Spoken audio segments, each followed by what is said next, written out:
संवेग संरक्षण एवं न्यूटन का क्रिया प्रतिक्रिया नियम। मतलब जैसे एक वस्तु है, दूसरी वस्तु से टकराती है, ये वस्तु इस पर बल इधर लगाती है, ये वस्तु इस पर बल इधर लगाएगी, न्यूटन के गति विषयक तीसरे नियम के अनुसार। इसे क्रिया प्रतिक्रिया नियम भी कहते हैं। इसके संवेग में परिवर्तन होगा, मान लीजिए डेल्टा P1, इसके भी संवेग में परिवर्तन होगा, मान लीजिए डेल्टा P2। तो चूंकि और मान लीजिए ये जैसे आपस में संपर्क में आई, इसने इस पर F21 बल लगाया और इसका समय डेल्टा T रहा, मतलब डेल्टा T समय तक ये बल लगाती रही। इनका कांटेक्ट टाइम डेल्टा T है। अब जितने समय तक ये कांटेक्ट में रहेगी उतने समय तक ये इसके कांटेक्ट में रहेगी, मतलब दोनों डेल्टा T समय तक एक दूसरे पर बल लगाती रही। एक भौतिक राशि होती है बल आवेग। बल आवेग बल गुणा समय अंतराल, ये होता है। अब देखिए, हम ये भी जानते हैं कि F21 is equal to minus F12 बराबर होंगे और विपरीत दिशा में होंगे। संवेग संरक्षण नियम कहता है कि इस निकाय पर क्योंकि बाहर से कोई बल नहीं लगा है, इसलिए संयुक्त निकाय का संवेग संरक्षित रहेगा। मतलब delta P1 plus delta P2 बराबर 0। और हम जानते हैं कि डेल्टा P1 जैसे कि F बराबर delta P upon delta T होता है, तो डेल्टा P का मान हुआ F गुणा डेल्टा T, है ना। तो डेल्टा P1 मतलब F12 गुणा डेल्टा T, डेल्टा P2 मतलब F21 गुणा डेल्टा T बराबर 0। डेल्टा T डिवाइड कर देंगे तो F12 plus F21 is equal to 0।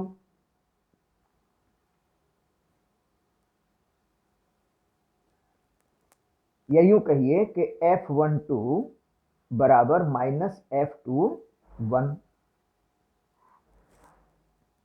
तो देखिए ये क्या किया है हमने, इधर जो करते जा रहे हैं इस साइड में जो होता है वो रफ वर्क मानकर चला जाता है। इधर मेन कार्य करते रहिए अपना, यहां तक करते रहिए। जैसे कहना लाइन खींच देते हैं, जब भी एग्जाम में क्वेश्चन हल करते हैं तो यहां आमतौर पर मोड़ देते हैं, थोड़ा सा यहां मोड़ देते हैं। यहां मोड़ने का मतलब ये नहीं है कि वो खाली रहेगा, इसका मतलब है कि उसमें प्रश्न नंबर लिखे जाएंगे और वो दिखाई पड़ना चाहिए। ये नहीं कि फिर धागा बांध दो उसमें, वो प्रश्न नंबर दिखाई नहीं पड़े। ऐसे यहां मोड़ने का मतलब है मोड़िए नहीं, लेकिन यहां रफ वर्क करते जाइए। ऐसे ही लाइन खींच दीजिए या इस तरह का ऐसे कर दीजिए, तो उसका मतलब है कि रफ वर्क यहां किया जा रहा है साथ साथ। तो इसमें देखो क्या बता रहा है, यहां हमने क्या किया, संवेग संरक्षण नियम से बात शुरू की और ये क्या आ गया, न्यूटन का गति विषयक तीसरा नियम। अगर हम कहें कि तो इसमें संवेग संरक्षण नियम से न्यूटन का क्रिया प्रतिक्रिया का तीसरा नियम निकल गया। और अगर हम कहें कि न्यूटन के क्रिया प्रतिक्रिया नियम से संवेग संरक्षण सिद्ध करिए, तो इसका मतलब होगा कि हम यहां से शुरू करेंगे। यानी दो वस्तुएं आपस में टकराती हैं, ये इस पर बल लगाती हैं, ये इस पर बल लगाती हैं, दोनों के संवेग में परिवर्तन होगा। और हम जानते हैं कि जितना बल F21 दूसरी पर होगा उतना ही बल F12 पहली वस्तु पर लगेगा। ये हो गया न्यूटन का गति विषयक तीसरा नियम, क्रिया प्रतिक्रिया नियम। अब हम जानते हैं कि डेल्टा P बटे डेल्टा T बराबर F होता है, या यूं कहिए कि F बराबर डेल्टा P, F बराबर F डेल्टा T बराबर डेल्टा P हो गया। अगर ये वस्तुएं डेल्टा T समय अंतराल तक एक दूसरे के संपर्क में रही, तब डेल्टा T से इसको इधर ले आएंगे, F21 प्लस F12 बराबर 0, डेल्टा टी से गुणा करने पर, तो F21 plus delta T plus F12 गुणा डेल्टा टी बराबर 0। एफ डेल्टा टी ये पी होता है, डेल्टा पी संवेग में परिवर्तन, तो इसलिए delta P1 plus delta P2 बराबर 0, और ये भी सदिश राशि होती है। तो इसका मतलब ये हुआ कि इसने इस पर बल लगाया, इसने इस पर बल लगाया, बल बराबर हैं, विपरीत हैं, क्रिया प्रतिक्रिया का नियम हो गया। अब यहां से हमने शुरू करके यही बात लिखते रहे, डेल्टा टी समय तक अगर संपर्क में रही, इसके संवेग में ये परिवर्तन, दूसरे के संवेग में ये परिवर्तन हुआ हो, तब ये लाइन आ गई। इसका मतलब ये हुआ कि चूंकि एक ने दूसरे पर बल लगाया है, दूसरे ने पहले पर बल लगाया है, बाहर से इस पर कोई नेट बल नहीं लगा है, इसलिए दोनों के संवेग में परिवर्तन कुल मिलाकर 0 होगा, या यूं कह लीजिए कि डेल्टा P1 प्लस P2 बराबर 0 होगा, यानी संयुक्त संवेग में परिवर्तन 0 होगा। यह संवेग संरक्षण नियम हो गया। तो दोनों तरीके से सवाल पूछ लिया जाता है। एक लिफ्ट की चर्चा कर रहे हैं, जैसे देखिए ये एक सरफेस है, तख्ता कहिए, लिफ्ट का सतह कहिए, इस लिफ्ट की सतह पर m द्रव्यमान की कोई वस्तु या कोई पिंड रखा हुआ है या कोई व्यक्ति खड़ा हुआ है, और ये लिफ्ट v नियत वेग से ऊपर या नीचे जा रही है।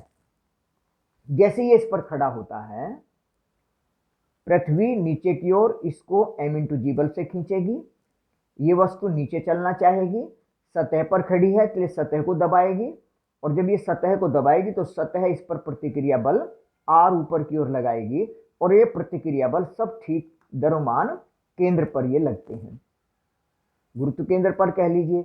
तो r बराबर m×g होता है, क्योंकि ये यहां न नीचे धस रही है न ऊपर उड़ रही है इसके सापेक्ष, तो r बराबर m×g हो गया।